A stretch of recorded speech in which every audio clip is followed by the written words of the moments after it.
Carbonite cold open question of the week, Scribbles. What is going on, Iz? How you doing, man? Great, my brother. In the final node of Conquest, the AK-47 space grandma Jocasta Nu heads a Jedi Vanguard team. What is your bet for any new Jedi Vanguards that will be added to the game to bolster this fledgling faction? Oh, good question, man. I mean, maybe what I'm going with is with the obvious one here, but I'm quietly hopeful for a little bit of Quinlan Vos action coming in. I think that would make sense. Personally. Yeah, we haven't seen Quinlan Vos. He is heavily featured in the Clone Wars cartoon.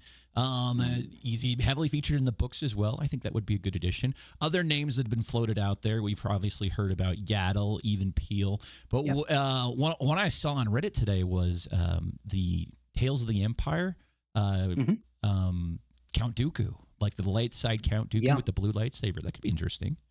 Yeah, Jedi Count Dooku. I've had a couple of people float that question by me, and my first thought was like, nah, come on, man. Jocasta Nu, Jedi Dooku is decapitated Dooku at this point. But it doesn't really actually matter that much, because if we look at the Jedi Vanguard tag in game, we got a bunch of old Jedi in there. Like, we got OG Qui-Gon Jinn in there. Yeah. So why not have Jedi Dooku? Completely viable, right? Yeah, I think that would make sense. Go ahead. I was just gonna say the only other one that I was thinking is it Sin Draylig? Yeah, he had cut content from the movies, right? He originally supposed to have a battle with Anakin, wasn't it, in the Jedi Temple? I believe so. He was the Jedi Vanguard, right? So maybe him. He could be the legendary. Crazy to think that 9 years in and we still have all these Jedi options. Just amazing what the Clone Wars accomplished in terms of lore for Star Wars. George Lucas, man, that's some good stuff right there. All right, we've got a lot to talk about today. Big Z getting an OMI, the new record kit incoming, and Conquest troubles for yours truly. We'll get into it all. Do your part and hit that like button, everybody, and let's start the show. Ignite your passion and embrace the glow of the Holotables. This is it. Broadcasting live just beyond the Dune Sea, we join the heartthrob of the Outer Rim, Urzatron. Hello, what have we here? Welcome to Love on the Holotables, an absolutely unremarkable yet ridiculous Star Wars Galaxy of Heroes podcast. It's a trap! It's time to lock those S-foils in a chill position and head on down to the big Holotable for all the latest action. This is Red 5, I'm going in.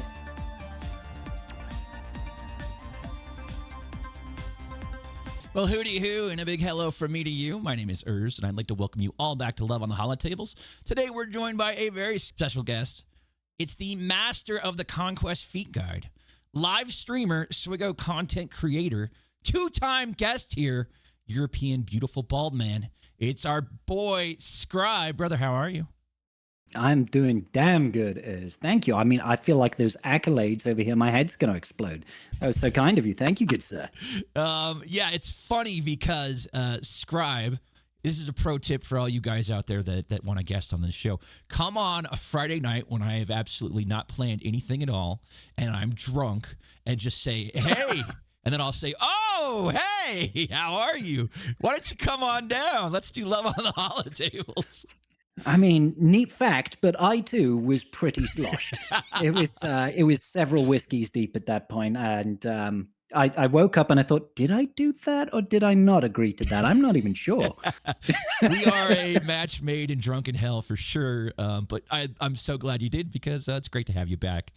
And and if you didn't see it, the Andor season 2 trailer just dropped. Did you have a chance to look at that yet? I've not. I've been busy running around. It's already been posted inside of my my patron chat in Discord. Mine as well. Ooh.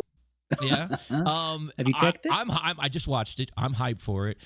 Interesting choice for music in the trailer. That's all I'll say. No spoilers. All right. Let's jump into the news here. We've got some shard shuffling. Before we get to the OMI for Zalbaar, that's going to be the meat of our discussion today. We've got some bugs and shard shuffling happening here. Scribbles, feel free to chime in if any of this interests you. We've got Batcher now available in Chromium packs and shipments. Captain Tarples added to accelerated characters, and Gungan Bombardier added to accelerated characters as well. I guess you know what? I don't even know if I'm going to bother with the Gungans because I think there's going to be a Lightspeed bundle just like... I imagine there'll probably be one of it. I think we can got safely say Inquisitors, it's going to happen. Yeah, I think anything. I'm like, do I even bother with this? And there's no real reason is right now for me to go get Gungans. What's the real reason for that?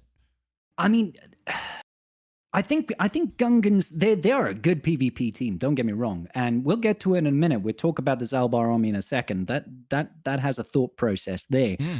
But I think it's because right out the gate they're not out here like whacking down GLs without breaking a sweat, and they're not holding like brick walls that people just don't want to push. Especially with this new raid potentially hitting the sort of the twilight years of its existence. People are like, why push for Gungans right now? But I do feel they are a valuable team. And offensively, in GAC, they can take down some big hitters. Okay. They can take down some big hitters. Okay. Yeah, I just don't know with that Inquisitor pack that just dropped. I feel like that's something very much in that same vein, and I could totally see this happening 6 months to a year from now, maybe a year because they've only been out a year. So interesting stuff there. And then we've got a list of bug fixes here. I'm just going to go rapid fire to this because I don't think this means much to anybody, but we've got a bug where SLKR could be called to assist on Darth Revan. Jocasta needs mod recommendations. There was a typo there. Fixed a bug where SLKR would not receive the appropriate amount of siphon from Rey Darkside Vision. Ben Solo's force powers around the fritz if he was attempting to use a special one in his Omicron. Let's see. Fixed an issue with captive units recovering health and protection. JKR's leader ability was activating even when he wasn't in the leader spot. Yeah. Like, how does that happen? How does that happen? The thing is it didn't work for years. Like his leadership, part of his leadership was broken for years, and they fixed it, but they overfixed it, and they made it apply when he wasn't in the leadership, and they just unfixed it all again, so it doesn't work again. Jeez. One step forward, two steps back, is that what they say? Yeah. And then the last one here is vulnerable on Queen Amidala's special 2. Just a typo there. So let's just go ahead and turn the page into the OMI here. This is the meat of the discussion. So I have it pulled up here. We're not gonna read Wrecker's kit because we're gonna read this OMI, which is essentially a kit change. It feels like a very deep kit change. Yeah, so this guy's got multiple parts. And my first thing whenever I see something this wordy is like, oh, there's value here. There is so much freaking value here. And I love how just on the surface they call out like all the different, while in Grand Arenas, while in 5s, while in 3s. So you're getting something in all the different modes for Grand Arena, which is pretty great. So let's read the first part. You can tell me sort of initial thoughts. So let's go. Zalbaar has plus 25 critical avoidance. If mission is in an ally, she also gains this bonus. When any other ally falls below 100% health, Zalbaar gains Retribution and Taunt for 2 turns. At the start of each of his turns, Zalbaar and Mission recover 10% protection for each stack of damage over time on enemies. So, lots of good stuff here. Thoughts? I guess it's kind of the sprinkles, right? It just means he's going to be getting that retribution and taunting a lot more frequently. Gives him a little bit more survivability. Can't be crit. Can be crit. Just has increased crit avoidance, and all that good jazz. It's not like the meat and bones, but it's a little bit of nice sprinkling. It's okay at surface value. You think I paid an army for this. And we got more to go.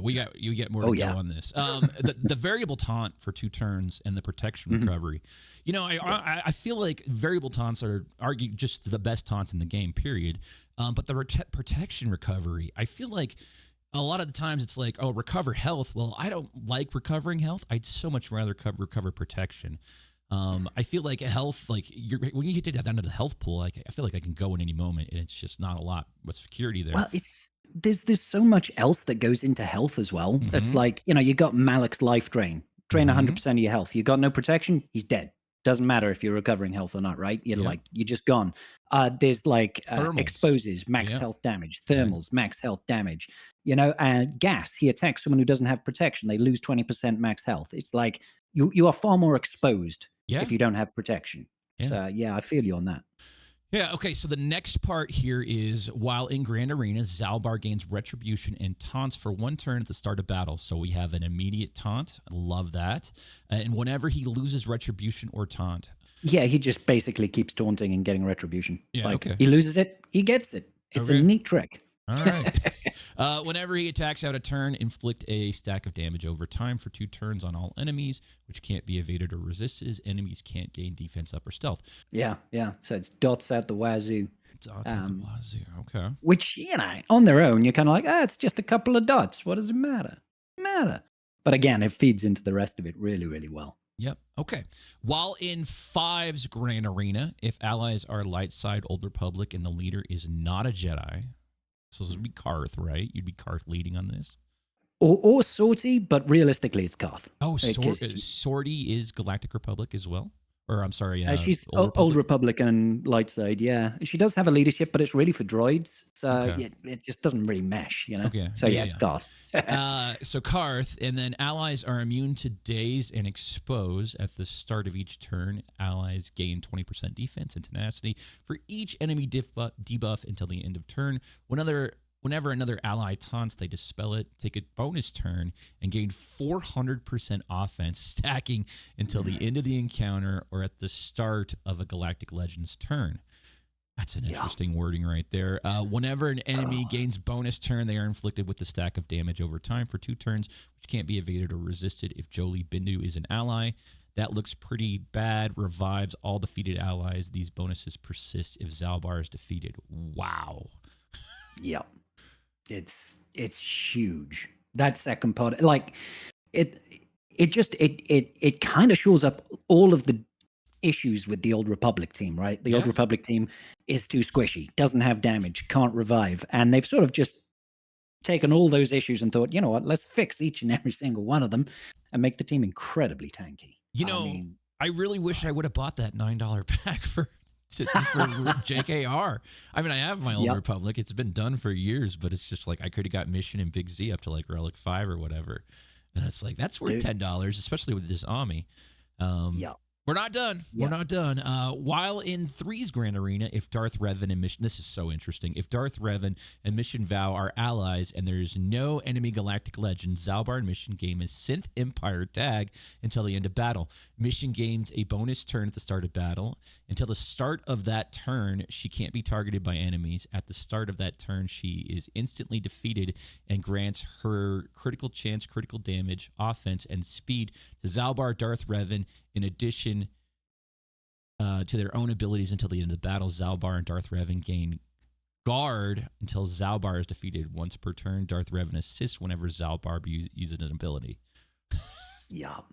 Absolutely wild. So he kills he kills Mission basically. I don't. Yeah, remember. it's in KOTOR. The original KOTOR. If you go dark side, you can convince Zalbaar to kill Mission, and Zalbaar then serves you. Right? So it's replicating that part of the storyline. It's completely optional. You don't have to do it at all. Right. But it's taking that and just going ham with it, dude. Like, you want a 600, 700 speed Darth Revan? There you go. I mean, both of these look excellent. And you got to love how you could play it 2 different ways. Like the first one for light side is 5s. The bottom one that we just read is dark side. It's for 3s. So, Darth Revan, Mission, and Zal, like, that's going to be so weird. There's no way anybody thought that was going to be a comp, right?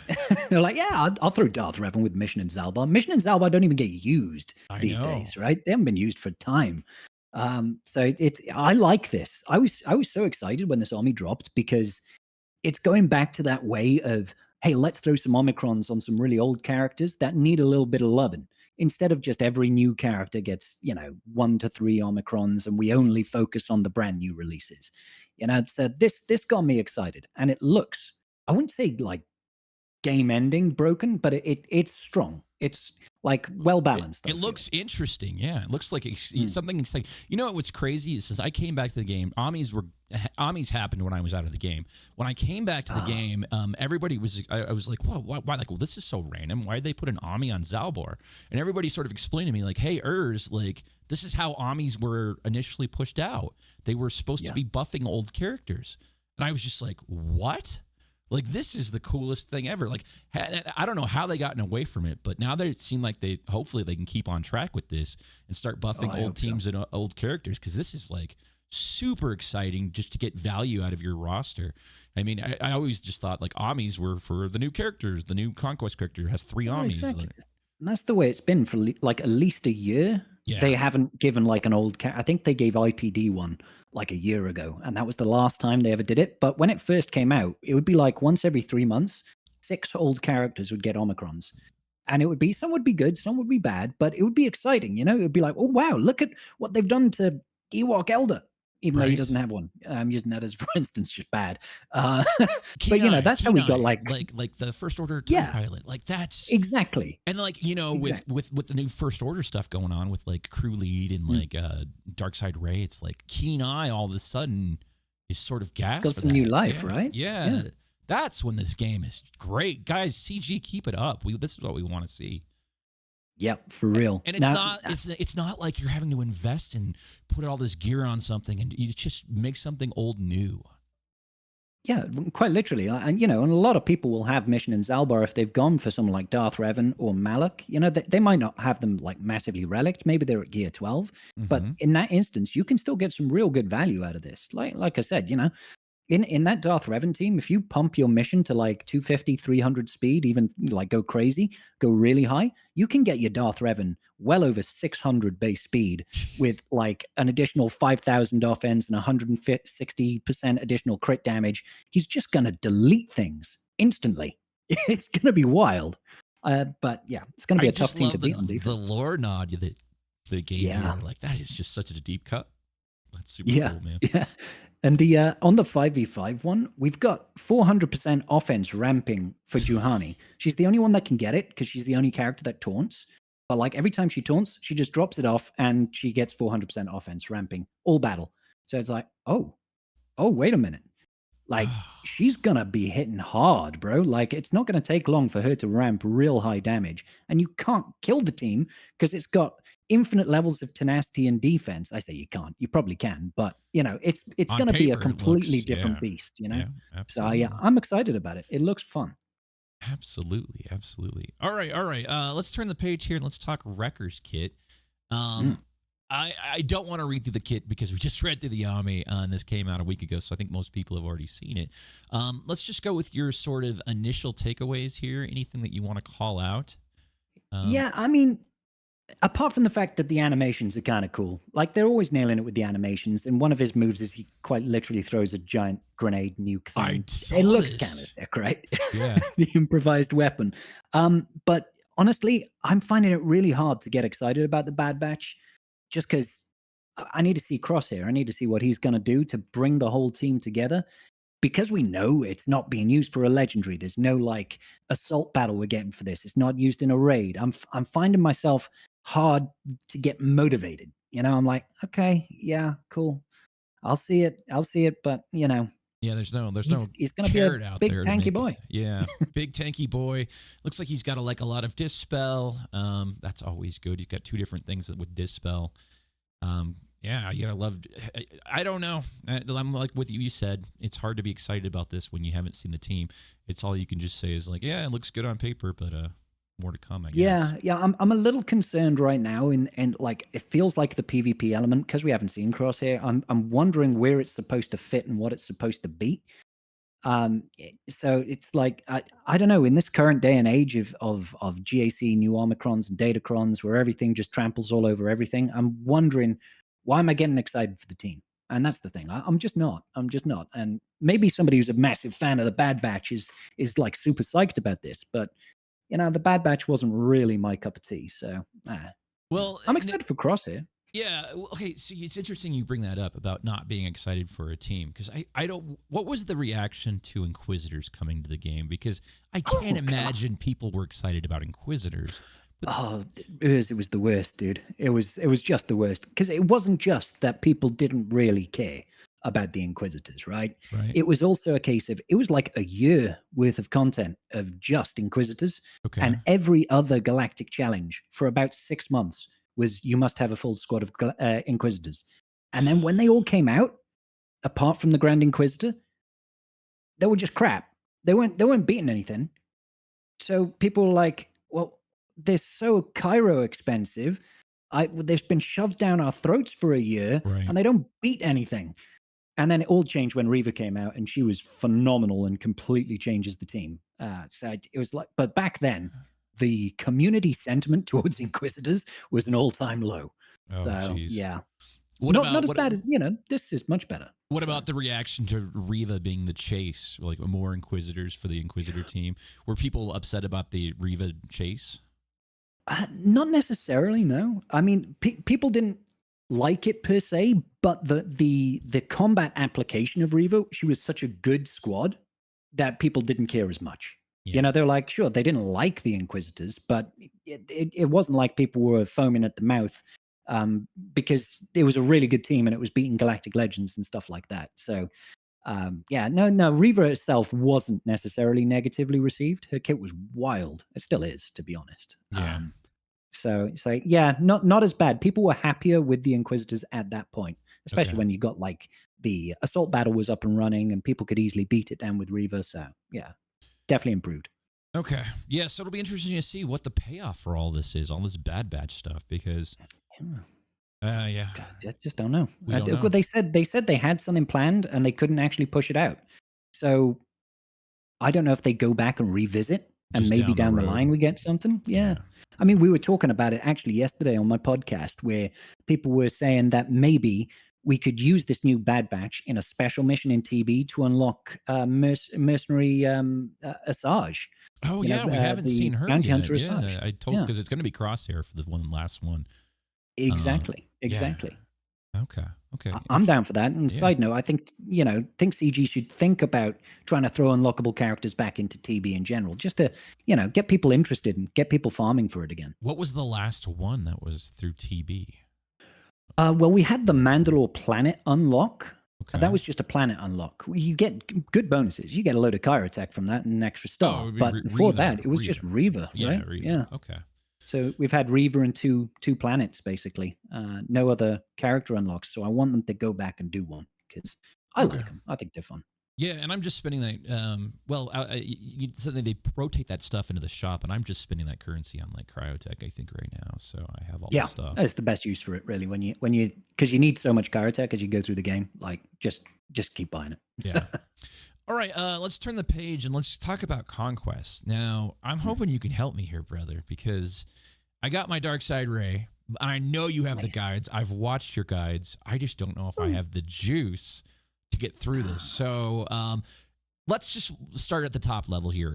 How many points can you miss and not still get red box? It's still red box, yeah. It's like 32. It's between 32 and 34. It's somewhere around that sort of region that you can still miss and get red box. So you can miss a big chunk of things. So for sure. I have no Jedi Knight Cal. So that is 15 points right there. And I don't think I can get Cal online for this at all. I don't know if his event is a rotational event or if it's always available. It's permanently in the journey guide. You only need gear 12 unlocks for him. So you need gear 12 Seer, gear 12 OG Cal, gear 12 Tarful, and someone else that I'm forgetting off the top of my head. I'm just Saw maybe. I'm just trying to think of who's in that game. I don't know. It could be Saw. Yeah, could be Saw. Okay, so I'm not going to get that. I don't think I have enough time to get all that online. So that's negative 15 right there. And then in the final feat of the Sector 5, or final battle in Sector 5, the Jocasta New battle, there's a GL Ahsoka. You beat it with GL. But you've got GL, haven't you, haven't you? No, I don't. Oh no, you got Balin, didn't you? Balin. Yeah, I knew you had one of the big releases in December. I couldn't remember which one it was. Yeah, fair. Okay. So I have Balin, so I'm gonna get negative 5 there. So I'm at negative 20. Everything else seems like it's gonna take me a little bit more time. I have everything cleared out. I just cleared out the last of Sector 5 right now. The only one I'm going to be struggling with, there's two in particular. I don't have a good light side Mando squad. Like I have OG Bo-Katan at like relic at gear like 7, and I have Beskar Armor Mandalorian at gear 7. Yeah, I was going to say it's only Bam Armorer and OG Bo-Katan that have got leads. Now you can still sort of, like if you've got a decent BAM and you've got strong data disk setup, using that sort of weak point or weak spot data disk is really good. Okay. You can take it to like the bonus node in Sector 1 against the Bad Batch. Okay. And just blow the battles through there. Do like 3 a day. Okay. And I think you need 20 wins, right? So That's going to be, like 7 days or something. Okay, right? so if Just I under. start on that today, then I can hopefully get that done. And the only other one I'm having issue with is the Captain Rex and Stap surviving 10X. So again, my Captain Rex is gear 12. Yeah. I can probably find a node with Phoenix to get through. They do work. That's not a huge issue. But the Stap one, I'm trying to do them in both. I'm trying to like run like Lord Vader with like Watts or like revive Stap, and I'm just not having good success with that, keeping everything alive. You don't have Reaver, do you? But I imagine you've got BAM, but you've probably got decent like CLS, like Han and Chewie. Yep. Right. So if you like find the weakest node you can go against, and if you've got a BAM lead with Han and Chewie and even Chupio, and throw one of those in, either Stap or C-Rex, right?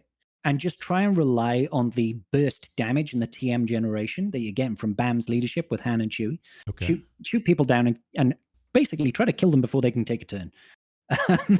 I know it sounds a little bit like really, but yeah, it can be done. It can be done.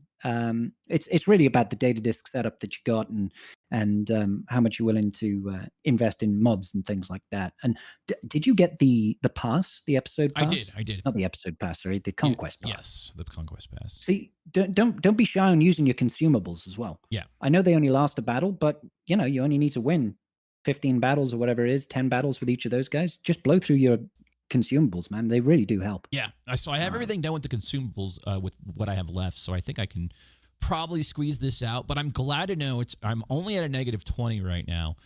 Almost everything else I can probably. This is going to be very close for me without the quality light side Mandos and. It's real painful without BAM. Like you can do it with OG Bo-Katan, but even at like high relic level investment, it just kind of sucks. It kind of sucks. Yeah, my BAM is like gear 8 or something, and I don't have any of the Zetas on him. So, that it will make it a little bit difficult. But generally speaking, for the survive ones, you want anything that's going to go out the gate. So obviously, Han helps. Who else is what can help with Imperial Troopers? Even you can use a basic at the start, starts the Terminator train, and don't forget that because they're global feats. Oh no, actually no, the Stap one isn't, is it? Stap it's like Sector 3. And C-Rex is like Sector 3. Yeah, that's a little bit different. But the global ones, you just go into Sector 1 because the battles are easier and the modifiers aren't as crazy. Yeah. Okay. Oh man, yeah. So it's going for me. This is going to be a slugfest. The good thing is I've got a week to go. And I'm sitting at about like 400 out of the 600 or something, 450, somewhere in there.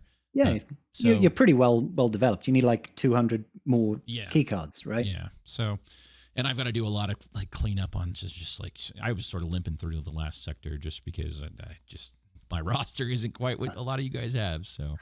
Yeah, and the last sectors, sector 4 and 5, is where it gets a little bit crazy. The modifiers that they pump on those guys, they are stupid quick and stupid hard hitting. So they can outpace Galactic Legends. Oh it's kind of dumb. I saw it. I saw like just my JML, which is usually my go-to for when I need to push through like the harder stuff, and he was just getting exercised on. Man, he was just getting worked. Yeah, it's no joke. They don't mess around on those later sections, especially if you're on the challenge path. It's just crazy. Yeah, absolutely. So yeah, I have watched a lot of your guides. Some of that accuracy specific stuff I was having issues with, and how you set up some of that stuff where you start farming like tanks and like start. Yeah, I do a lot of that business, but they can be tricky to set up right. And it's really hard because obviously everybody's got different data disks, so people have different speeds. Everybody's got different modding, so people have different speeds there and different damage output. So it's really hard to find stuff that everybody can just do. Right. You're like, oh, just get Scout Trooper for what is it, accuracy down or whatever. I'm like, oh, my Scout Trooper's Garbo. She's gear 4. Yeah. Eventually I'll get it done. Yeah. Are you already red crated? Are you already done? I imagine you flew through this. Well, the first round of a Conquest is usually a bit slower for me because I do all these videos, and as you can imagine, recording footage, replaying stuff, I waste so much energy in the first couple of days. But I also I buy like the calendars and stuff like that to give a lot of energy. And so I finished on maybe day 4 or something like that. But for context, I'm 13 million GP. I have everything. I'm gonna be able to blitz through Conquest pretty quick, just in general. So, yeah. So yeah, I finished a couple of like 4 days ago or 3-4 days ago. But usually Conquest for me lasts like 3 or 4 days. Yeah. Are you still doing your free to play account? I am. Yeah. I actually just put out a video earlier today on that. On top of all this. Yeah. Well, all things considered, I did go to Rome like a week ago, and I took that entire week off, and I didn't touch it at all. So that was my break. Okay. Well, that's a good reason to take a break. Yeah, it was great fun. It's great fun watching Wales lose to Italy in the rugby. Oh, yeah. Oh, okay. Well, we won't press you on that. We'll just keep turn the page. We'll move swiftly on from that. All right, let's go. Community mailbag here. This question comes in from Silencio, and he asks, "Dear Scribbles, for Rise of the Empire, we've had 2 additional planets, one for life, Zepho, and a neutral planet, Mandalore. What do you think the first dark side extension planet or area would be?" Ooh. That's like dark side planets. I mean, Dathomir is a dark side planet, but I think we already have Dathomir, right? Yeah, Dathomir is planet 2 or 3. I can't remember off the top of my head. A dark side planet.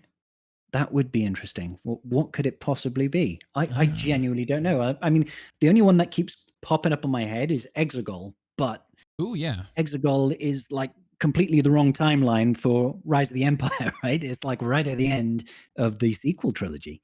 Yeah. Oh man. Well, they could put it out there. I mean, I don't know. I mean, they could do. I mean, it probably still existed. Yeah. I just had one that came to mind. And now it's what about Morabon or Korriban or whatever it's called, the Sith, the Old Republic? Yeah, they could do something like that if they've got. They could totally do. Yeah, sorry, go ahead. They got stuff from like Old Republic in there, like Swordy and stuff. Like that's from SWTOR, I believe, and they could do Korriban or Moraban. I'm not sure. I think they've changed the name. It was originally Korriban, now it's Moraban. Yeah, and this was the thing that really confused me about the sequel trilogy. Is like, why did you make Exegol when we've got like Korriban? Right? It basically serves the same purpose. Yeah, I guess just use that one. I guess the only like stretching my brain is just like, oh well, they had to be so far away that no one knew what was going on, and I guess maybe who knows? Who knows? I mean, I'm just stretching there. I'm not going to try and defend the sequels right now. So, I don't know what it would be. Silencio says that maybe it would be Nur, which is an offshoot of Mustafar. Has the Fortress Inquisitorius, so a few maps that could work. Oh, right, yeah. Which I think we saw Nur in Jedi Survivor. You go to Nur at the end of that. And then it's also in the Obi-Wan series as well, I believe. Yeah, which had some cool scenes despite, the overall tone of the show. Yeah. No, that sounds like a really good idea. That'd be cool. Yeah. All right. A reminder to listeners, if you'd like to submit a community mail, swing on by the Hall Discord, drop a question in the channel titled Community Mailbag. I'll be selecting my favorite question from that channel each week, so please do participate. Last segment here, Scribbles. You've been on this show before, so you know how this goes.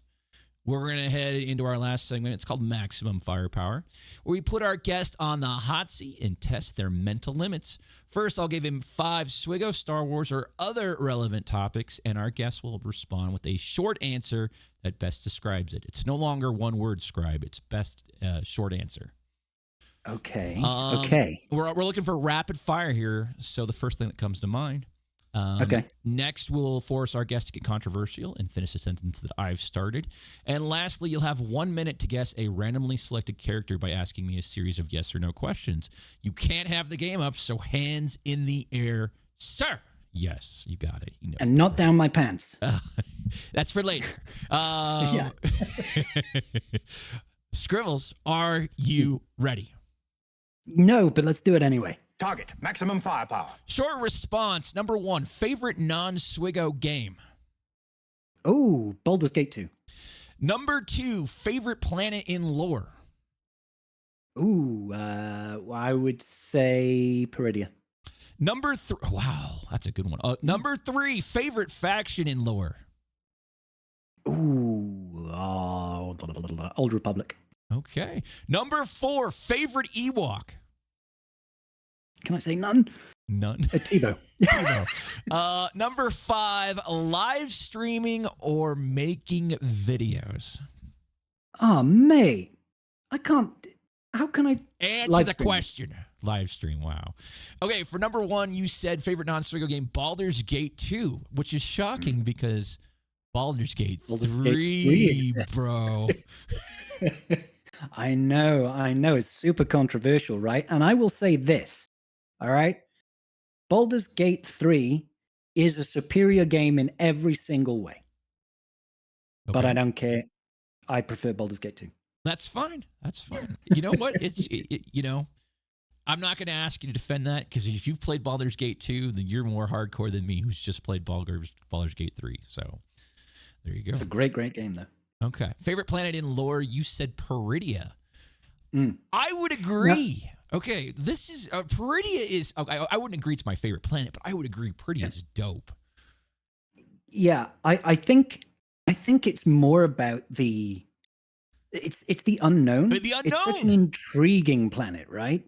Like, yeah. you want to know more about what the hell is going on in this planet, dude. Yeah. Like, why are the Mortis gods up there in giant statues? Why are people trapped here? What is going on? I mean, you've got like the weird like crab people, but you've got like even just like the way the planet looks, and like the Dathmirian witches are out there doing stuff, space witches, and then you've got these cool like Tuscan Ajay samurai guys that like, what is going? That planet is cool, and then like it's a cool planet. The whole like entrance into the planet, it's Purgle like graveyard, and it's like an asteroid belt kind of, but Purgle. Dude, that planet is legit. Very well done. And why do they go there? Like, why do the Purgles go there to die? What's the reason? Hopefully, Ahsoka season 2 does a good job of explaining this. What a good answer there! Holy moly, I didn't think of that. That's a great answer. Favorite faction in lore? You said Old Republic, light side or dark side, or both? Oh well, I from a lore perspective, it would just be like the time, I guess. Time period? So it would kind of be both, I guess. Yeah. Now, are you specifically referring to like KOTOR 1 and 2, or the SWTOR area, or what? KOTOR 1 mostly. I don't have. I got very little exposure to SWTOR, so I don't really know much about the lore there. But KOTOR 1 is just such a great game, and it's just got so much like life to it that I just find it really intriguing, and wish there was just a little bit more.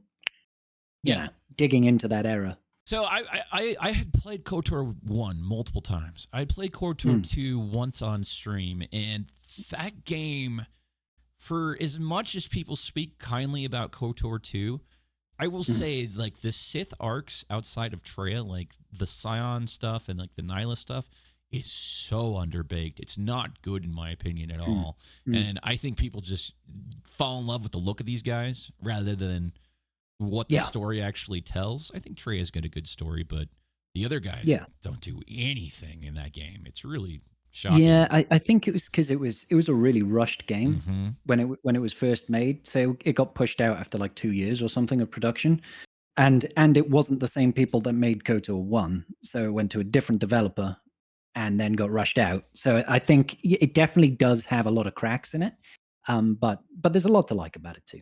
Yeah, for sure. Favorite Ewok, you said you didn't have one, but then you reluctantly picked Tebow. Yeah. Got nothing to do with the fact that I've got a Relic 9 Tebow. Okay. That's just a coincidence. He came to head. I don't know. I picked one out of a hat, I'll be honest. Why do you have a Relic 9 Tebow for it was TV? a sub goal. Dude, last November, it was a real painful time. I mean, it was a great time because we had boatloads of subs come in on Twitch.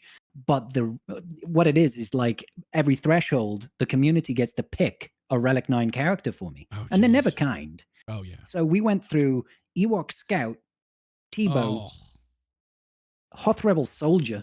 I have a Relic 8 Hoth Rebel Soldier, so I feel that.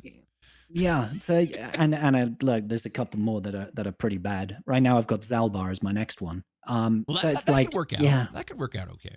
Zalbaar could definitely work out. Yeah, I think people were feeling kind because they're like, he just got an OMI, Zalbaar. And that's the way it will. Yeah. So, that's why Tebow. Yeah. And I put this last one on here specifically for you. Live streaming or videos. For me, it's very clearly live streaming. I feel like I can do videos, but it's like pulling freaking teeth, and I don't like it. And I admire your ability to give concise information and accurate information, and I just don't have that right now at my point in my content creator lifestyle. So That's it. live streaming is my bread and butter. It's just what I do. It was a tough question because like I think I enjoy the whole game of content creation, right? Like like the YouTube game in general of like building up a community and a channel from nothing over time, slowly, watch it grow. You could do that with live streaming too, obviously.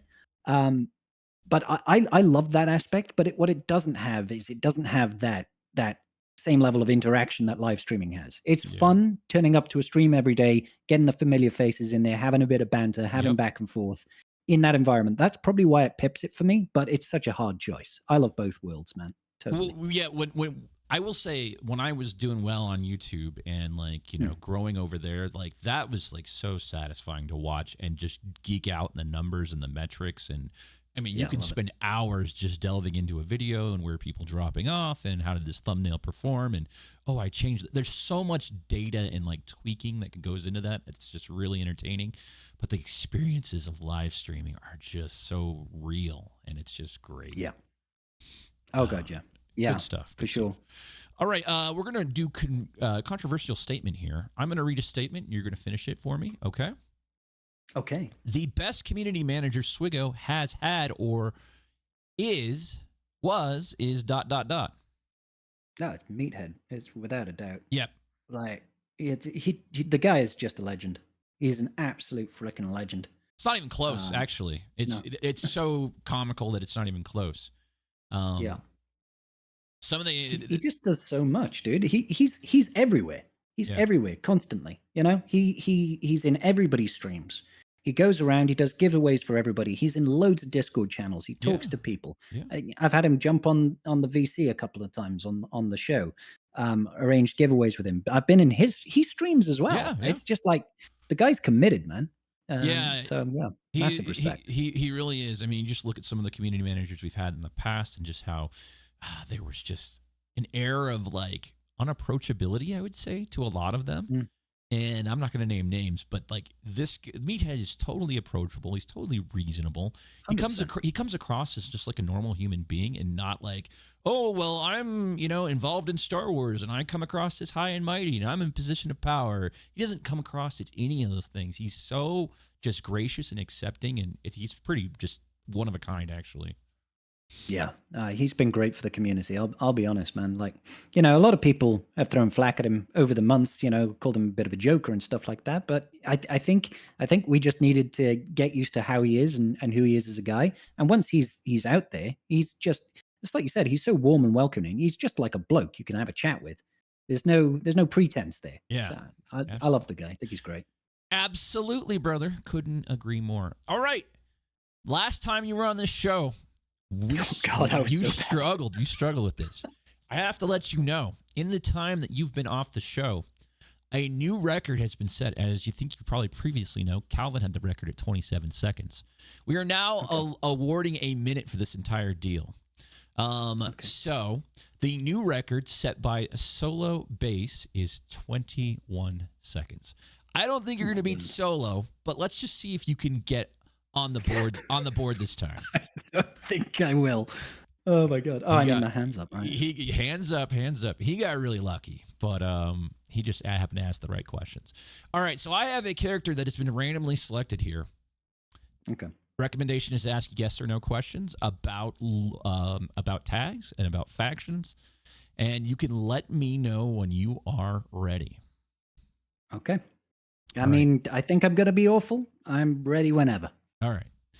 3, 2, 1, go. Is it light side? No. Okay. Is it Imperial Trooper? No. Tuscans? No. Sith Empire? No. Empire? No. Sith? No. Imperial Remnant? No. Droid? No. Oh my God. I'm running out of factions. Sequels. Oh, First Order. Yes. Okay. Is the character a tank? No. Is the character an attacker?